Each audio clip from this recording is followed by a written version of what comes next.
Présentement, je suis privée de tout ça, donc physiquement, c'est extrêmement difficile. Manon n'est pas la seule à souffrir. Depuis 2 semaines, là, il y a plus de téléphones. Les gens appellent pour savoir si on a recommencé parce que là, les douleurs commencent à être plus présentes et plus intenses. En cette période où les gens travaillent dans leur salon, leur cuisine ou même leur chambre à coucher, les douleurs rapportées sont principalement au dos, au cou et au bras. Elles sont exacerbées par une posture et de l'équipement inadéquats et parfois empirées par une baisse d'activité physique. Les enfants et les adolescents ne sont pas épargnés, eux qui, règle générale, utilisent les écrans beaucoup plus qu'en temps normal.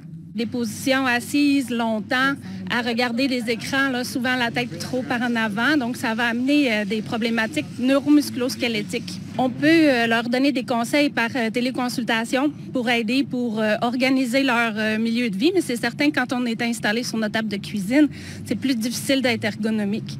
Lorsqu'ils reprendront du service, les chiropraticiens s'attendent à une recrudescence du nombre d'appels de télétravailleurs au corps hypothéqué. Ils devront traiter avec soin ceux atteints de conditions qui provoquent des douleurs chroniques, comme Manon, qui a l'habitude de recevoir des soins 1 fois par mois et qui vit un cauchemar quotidien. C'est vraiment difficile, étant donné que je suis à la maison, j'ai pas un bureau adapté du tout.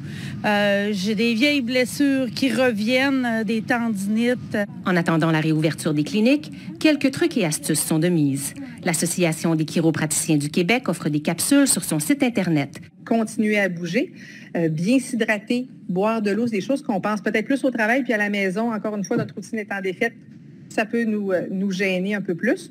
Et puis sinon, faire des étirements. Est-ce que vous êtes écrasé comme ça?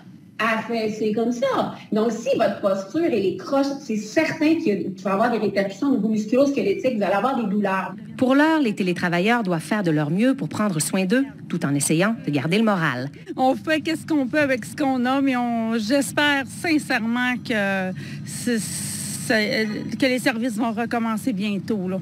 Ici Mélissa Gagnon, Radio-Canada, Saguenay.